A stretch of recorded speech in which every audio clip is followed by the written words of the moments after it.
आज जो सच बोलता है वो हमेशा विवाद में रहता है, और मुझे लगता है कि हर एक हफ्ते पे विवाद में रहते हैं। आप भी शत्रुघ्न से खेसारी लाल यादव बनने में कितना संघर्ष करना पड़ा आपको? कि मैं एक बिहार का बेटा हूँ, जिस तरह आप हैं और जिस तरह आपकी बातों को मैं हमेशा गौर करता हूँ कि आप हमेशा सच की बातें बोलते हैं और आपके अंदर एक ताकत बहुत है। तो कई देर लोगों के घर पे नौकर भी रहा हूँ।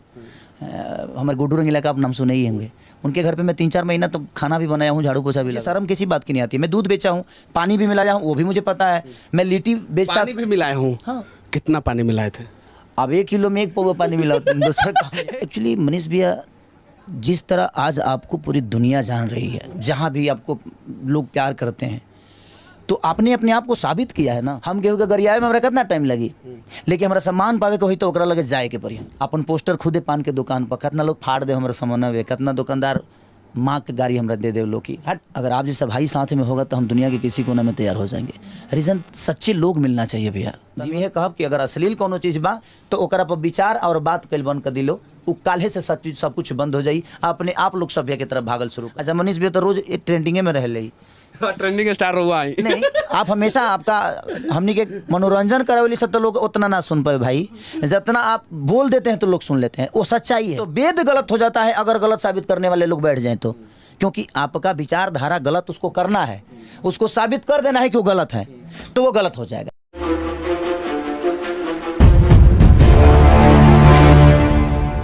मेरे साथ जो व्यक्ति बैठे हैं वो पूरी दुनिया में किसी परिचय के मोहताज नहीं है, क्योंकि YouTube पे सिर्फ और सिर्फ इनका नाम ही काफ़ी है। कहा जाता है कि ये हिट मशीन है। बदलता हुआ बिहार, बदलता हुआ भोजपुरी समाज और भोजपुरी फिल्म के ऊपर आज हम इनसे सवाल करेंगे, और सिर्फ पॉजिटिव सवाल करेंगे, नो निगेटिव। क्योंकि ये चाहें तो कुछ ऐसा बात बोल देंगे जिसमें मेरा इंसल्ट हो सकता है, और मैं चाहूं तो इनके ऊपर कुछ बात बोल सकता हूं जिसमें इनका इंसल्ट हो सकता है। लेकिन अगर हम दोनों मिलकर प्रयास करेंगे तो बिहार, उत्तर प्रदेश और भोजपुरी समाज का जो फिल्म है उसको बदल के रख सकते हैं। सही है कि नहीं है? बिल्कुल। देखिए, और ये जिम्मेदारी जो होती है ना कहीं उन्हीं के ऊपर होती है जो जिम्मेदार होते हैं। आज आप ब्रांड बिहार मुहिम से जुड़े हैं, चूंकि आप ऑलरेडी एक बहुत बड़े ब्रांड है और बिहार को रिप्रेजेंट कर रहे हैं। कैसा महसूस कर रहे हैं आप? देखिए, मैं एक बिहार का बेटा हूँ, जिस तरह आप हैं और जिस तरह आपके बातों को मैं हमेशा गौर करता हूँ कि आप हमेशा सच की बातें बोलते हैं, और आपके अंदर एक ताकत बहुत है सच बोलने की, और ये बहुत लोगों के अंदर कम होती है। आज जो सच बोलता है वो हमेशा विवाद में रहता है, और मुझे लगता है कि हर एक हफ्ते पे विवाद में रहते हैं। आप भी तो धरती पे जो भी सच बोलेगा वो विवाद होगा, क्योंकि देखिए सच बोलने वाला आदमी ईमानदार होता है, वो गलत चीज़ों को बर्दाश्त नहीं कर सकता और वो ईमानदारी से अपनी ज़िंदगी को चलाना चाहता है। एक और छोटा सा सवाल मैं आपसे पूछना चाहता हूँ। शत्रुघ्न से खेसारी लाल यादव बनने में कितना संघर्ष करना पड़ा आपको? देखिए, शत्रुघ्न से खेसारी बनने में मुझे संघर्ष, उसको मैं संघर्ष नहीं करता। वो मुझे लगता है कि मेरा रास्ता था और मैं करते गया और मैं दौड़ते गया और मेरी मंजिल करीब आती गई।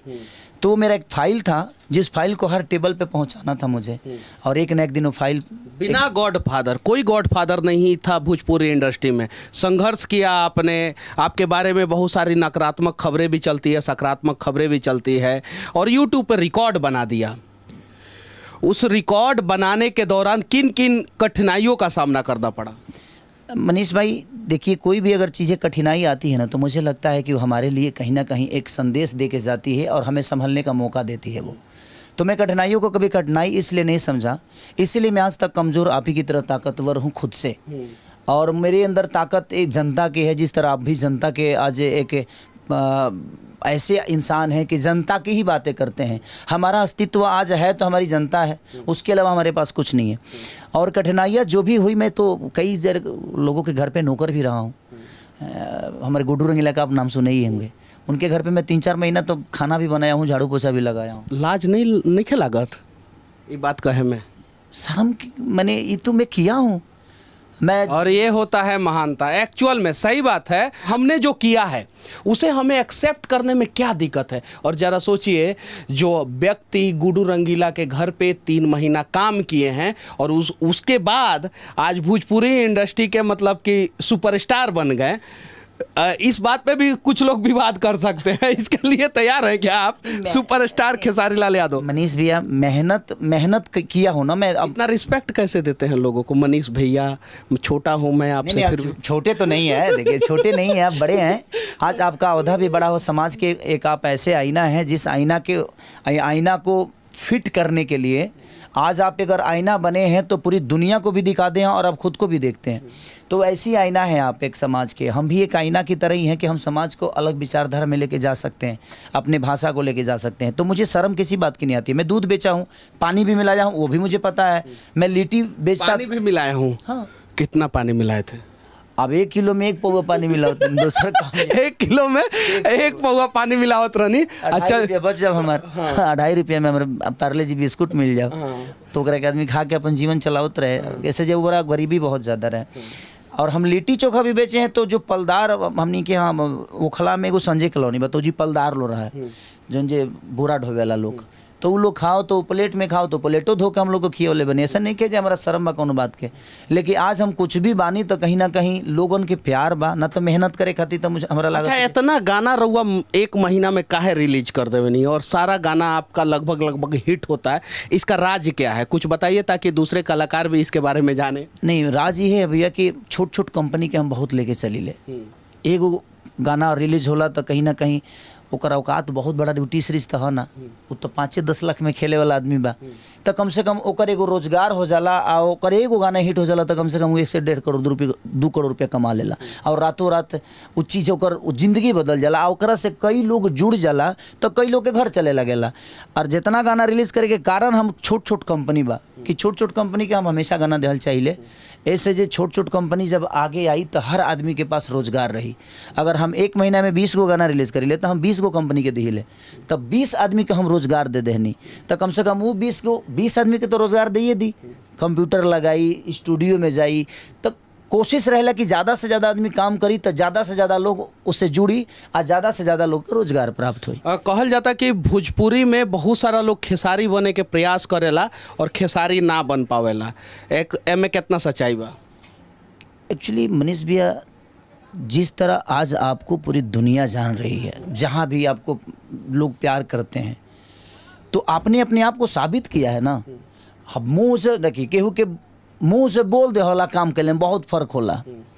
हम केहू के गरियावे में हमरा कितना टाइम लगी, लेकिन हमारा सम्मान पावे के होई तो ओकरा लगे जाए के पड़ी हमके। तो सम्मान और सम्मान में दोनों में बहुत अंतर होला। तो पैसा से सम्मान खरीदा सकला, सम्मान तो ना खरीदाई, सम्मान तो कमाई के पड़ेला। और हम जीवन में सम्मान यही से करी ले कि शायद हम जब स्ट्रगल पीरियड में रहनी तो हमारे केहू सम्मान ना करी।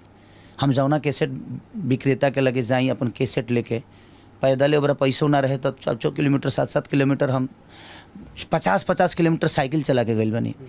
अपन पोस्टर खुदे पान के दुकान पर कितना लोग फाड़ दे हमारे समनवे, कितना दुकानदार माँ के गाड़ी हमरा दे दे लोग की हट गावे। और सच में हमारा गावे लूर ना आवत है, अभियो ना आवेला, अभियो तो सीखते आदमी। हम दूसरा विधा के गायक रहे, रामायण महाभारत के गावे वाला आदमी, और अचानक से लोग गीत गावे लगनी, गाते गाते।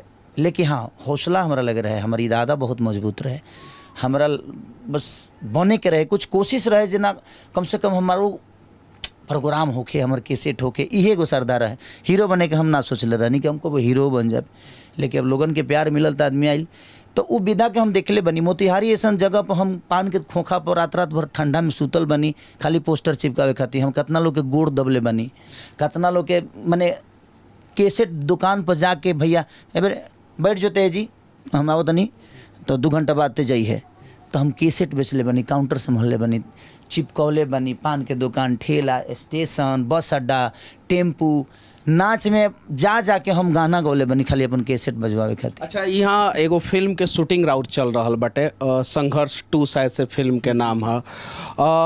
वो फिल्म के का पूरा बिहार के लोग अपना परिवार के साथ, यूपी के लोग परिवार के साथ बैठ के देख सकता? बिल्कुल।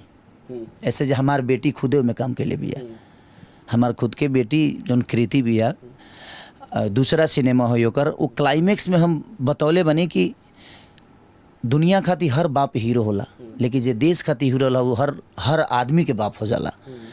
और वह कोशिश कैले बा आदमी एगो देश के बचावे के, एगो समाज के बचावे के। अगर एगो बेटा भी सिनेमा देखी तो शायद अपना पिता के कभी भूल ना पाई, एगो पिता भी देखी तो ओकर बेटा कहियो बिगड़ ना पाई। तो हमने के आज अपना बच्चन के बिगाड़े के भी कहीं ना कहीं उद्देश्य हमने के खुदे बवे। इतना ज़्यादा मोबाइल से करीब ओकनी के कदल में जो अब गूगल में ओकरा कुछ चाहिए तो जरूर 1 मिनट के अंदर मिलता ना, गूगल है हमरा चाहिए तो 1 मिनट में दे देता।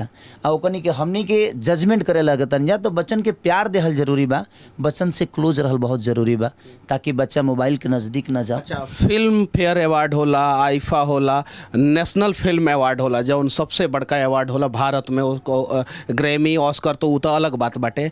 तो नेशनल फिल्म अवार्ड के लिए कोनो भोजपुरी फिल्म बनता कि ना जो नॉमिनेट होखो, ओकरा लाख रउआ का करतनी? एगो बनल बा सिनेमा हमार, ओकरे खातिर ओकरे काल से शूटिंगो बा हमार। तो काल हम मुंबई जाएब और काल ओकर शूटिंग बावे, काल परसों तरसों 3 दिन गाना और कुछ काम बाकी बा, वही खातिर बनल बावे। अच्छा, एगो सवाल हम पूछता नहीं रउआ से। लोग अक्सर आरोप लगावेला अश्लील और सभ्य गाना, तो ई रउआ ऊपर ना बहुत सारे लोग के ऊपर लागेला, रउआ ऊपर लागेला, बहुत सारे कलाकारों के भी ऊपर लागेला कि ई गाना अश्लील बाटे, हई लोग अश्लील गावता, हई लोग अच्छा गावता। तो एकरा के केंगे रउआ डिफाइन करे के चाहतनी और एकरा के केंगे रउआ देखेनी? बस हमरा कहे के मतलब कि जितना लोग अश्लील अगर गावता ओकरा के बातें कल बंद कर देहल जाओ। अगर एगो चोर के रुआ केहू के केहू गोली मार देहल, ओकर वो नाम ना लेब न तो डकैत ना होई, ओकरा से डेराइल रुआ बंद कर देब तो डकैत ना होई। जब डेराए लगे तो ओकर मन बढ़ जाई, मन बढ़ जाई तो आवेला समय में बहुत बड़ा बदमाश बन जाई। और वही चीज़ होता, हमनी के बुराई के इतना ज़्यादा यूट्यूब पर चर्चा कर देता नहीं जा, अपनी ही भाषा के इतना हमनी के गंदा बना दिले बन जा कि अदर लैंग्वेज के लोग के दिमाग में बैठा दिले बनी जा हमनी के कि ना हमनी ऐसा गंदा है धरती पर केहू है नहीं खे। तो सबसे बड़ा चीज़ बा कि जो भी गंदा गाना है उसका चर्चा बंद कर दीजिए, लोग सर्च कल बंद कर दी। अब गड़ल गड़ल मुद्दा, अब खेसारी लाला से 20 साल पहले का गौले रहले, 15 साल पहले का गौले रहले, ओकरे के उठा के लोग 10-10 मिलियन करा देता। अब तू कह बता लोग ओकरा के खोजी नू, आ खोजी तो सर्च करी तो व्यू बढ़ी, अब व्यू बढ़ी तो भाई कंपनी अपन कमाता। तो आप गलत चीज़ को प्रमोट करना बंद करिए, गलत को गलत साबित करने के लिए आप उसको चर्चा में ला देते हैं। तो सही को सही बनाने के लिए सही के तरफ भागिए और सही का चर्चा करिएगा, तो सही भी देखना दुनिया कल से शुरू कर देगी और लोगों की मजबूरी हो जाएगी। अच्छा, अगर बिहार के बदले के मौका मिली खेसारी लाल यादव के रियल लाइफ में ना, फिल्म रौनी के बहुत बनौले बन लगे जैमें बड़का बड़का अधिकारी बन के बिहार के बदलने बन लगे, रियल लाइफ में कब मौका मिली तो कार हुआ तैयार बनी? अगर आप जैसा भाई साथ में होगा तो हम दुनिया के किसी कोने में तैयार हो जाएंगे। रीज़न सच्चे लोग मिलना चाहिए भैया जीवन में। हम राजनेता हैं ना, आ केहू नेता पर हम टिप्पणी करब ना। हम एक ही वो शब्द जानता नहीं कि जब हमारा बिहार के जितने भी नेता हैं, जब उनके बच्चे बिहार में नहीं पढ़ पा रहे हैं तो हमारे बच्चों का भविष्य होता ही नहीं कर पाएंगे। दूसरी चीज़ कि जब उनका इलाज हमारे पटना शहर में नहीं हो पा रहा है तो हमारे बच्चों का इलाज और हमारे माँ बाप का इलाज पटना शहर में कहाँ संभव है। तो जब वो अपने लिए अच्छे अस्पताल नहीं बना पाए तो हम उनसे आशा कहाँ से कर पाएंगे। जब वो अपने बच्चों को पढ़ने के लिए अच्छी स्कूल की व्यवस्था नहीं दिए तो शायद हम अपने बच्चों का भविष्य उनसे कैसे मांग सकते हैं। तो हमें बदलने की ज़रूरत है और बदलने की कोई ज़रूरी नहीं है। पढ़े लिखे लोग आएंगे जो अपने घर को बेहतर चला सकते हैं, वो आज नहीं तो कल अपने राज्य को भी चला लेंगे। लेकिन हाँ, वो गरीब का ही कोई बेटा होगा जो चलाएगा। जो भी सरकार चल रही है अच्छी चल रही है, अगर लोगों को अच्छा लग रहा है तो हर आदमी अच्छा ही कर रहा है, तभी लोगों को अच्छा लग रहा है, उसमें मैं टिप्पणी नहीं कर सकता। लेकिन मैं चाहता हूं कि बिहार में रोजगार तभी बढ़ेगी जब लोग बाहर से आएंगे, हमारे पास जगह है। झारखंड में सब्सिडी मिलेला, उत्तर प्रदेश में सब्सिडी मिलेला, बिहार में फिल्म शूट होता है तो सब्सिडी नहीं मिलता, एक मलाल नहीं रहता है आप लोगों के अंदर? अब कितने सारे कलाकार भैया अपना आधार कार्ड चेंज करा के यूपी का कर लिए, ये अब तो आपको पता ही नहीं है। कई सारे प्रोड्यूसर मेरे पे दबाव दे रहे हैं कि भैया आप यूपी का आधार कार्ड बनवा लीजिए। 80% होगा यूपी का आदमी तभी सब्सिडी मिलेगा, ऐसा नियम है। ऐसा नियम। हाँ, तो आप लोग मजबूरी में यहाँ लोग कार्ड चेंज करा रहे हैं, लोग बिहार का आधार कार्ड अपना यूपी कर रहे हैं, क्या करेंगे? आखिर प्रोड्यूसर को फायदा नहीं होगा। अब सिनेमा हॉल पे चलता है नहीं लोगों का, मेरा तो चलता है भैया, हम बाकी लोग की बात नहीं करेंगे। हमारे सिनेमा आवेला तो चलेला, लोगों के प्यार हमारे मिलेला। अब बाकी लोग के जेकर नहीं चलता है, चाहे चलतो बा तो अपन आधार कार्ड जी के करा ले बा, ताकि सबके लिए आप सोच रहे हैं। हाँ, तो हमारा कहे के मतलब जे अगर बिहार सरकार ये नियम गलत है, ऐसा नहीं कि गलत सही है, ताकि यूपीए के कलाकार मैंने उसमें काम करी हैं आज बिहार के कलाकार बाबू कहाँ जाई। अब बिहार सरकार को भी इस बात पे सोचना चाहिए कि भाई जब हर राज्य के लोग अपने कलाकार के लिए सोच रहे हैं तो हम बिहार के हैं, आज हम यूपी में क्यों शूट कर रहे हैं भैया। आप ही बताइए कि अगर हम कम से कम 300 यूनिट 70 गो रूम बुक बा, खाली होटल के बिल नहीं हुई तो 20 लाख रुपया आई, ट्रेवल के खर्चा नहीं हुई तो 10 से 12 लाख रुपया आई, खाना के खर्चा नहीं हुई तो 15 लाख रुपया आई, बाकी सब सिस्टम के खर्चा नहीं तो सब मिला के हम कम से कम 2 करोड़ यूपी सरकार के दे के जाता नहीं ना। तो यह 2 करोड़वा हम बिहार सरकार के दे देती तो कम से कम लोग को रोज़गार मिल जाइत, केहू लाइट खरीद लीत, केहू स्टूडियो डाल लीत, केहू कैमरा खरीद लीत, तो सबके रोज़गार बढ़ जात, 2 रोटी सबके मिले लगित, आ सिनेमा बनित लोग के सिनेमा के काम मिले लगित, हर चीज़ होखे लगित ना। तब तो कहिए से आदमी कहते हुए, लेकिन केकरा से कहे जाए भैया हमारे फिल्म सिटी के कब निर्माण हुई बिहार में। चूँकि हमरा पता बटे रौनी जैसन कलाकार अगर थोड़ा सा आवाज़ उठाई तो जल्द से जल्द फिल्म सिटी बन सकता। भैया हम दीपक जी से मिले थे, उस समय वो नीतीश जी के पीए थे। दीपक क्या नाम था उनको, दीपक नाम है, बाकी का टाइटल मुझे पता नहीं है।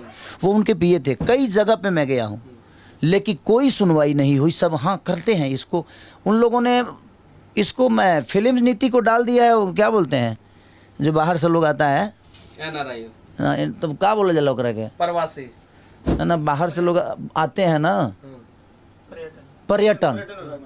तो पर्यटन ना डाल सकिले कौन वो महाराज, जिस तरह बेबाक आदमी हम भैया जो ना आवेला तो ना आवेला, काम खत्म। उससे न कोनो लजाए के नहीं खे जो हम बेवकूफ़ हो जाए, हमको नहीं आता है भाई तो नहीं आता है, का दिक्कत। अरे यही अच्छा यही रहा ना अपन दुनिया प्यार के ले हमके, ऐसा थोड़ी बात हम IPS बन के लोग के प्रेजेंट के ले बनी ना। तो उसको पर्यटन में लोग डाल दिए। अब पर्यटन में डाल दीजिएगा तो भाई अब जे बा वो पर्यटन है, जे बिहार के कलाकार वो पर्यटन में काम करी, अब ओकरो के पर्यटन बना दिले बोलो, तब का कहिए ओकरा खातिर का लड़ जाए भैया। अब हम छोड़ दिले बनी लड़ल।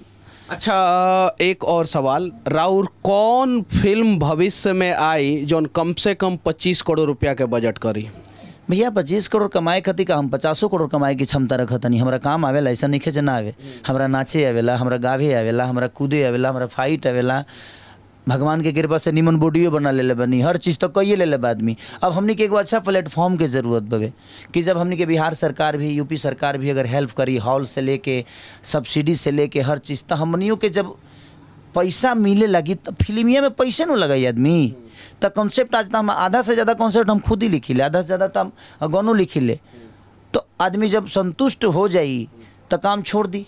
हम संतुष्ट नहीं की भइल अभी, हमरा भूख बहुत बा, बसरते हमके प्लेटफॉर्म की ज़रूरत बा, लेकिन प्लेटफॉर्म मिलिए नहीं के पाओ तो हम का करी, केकरा से लड़े जाएं।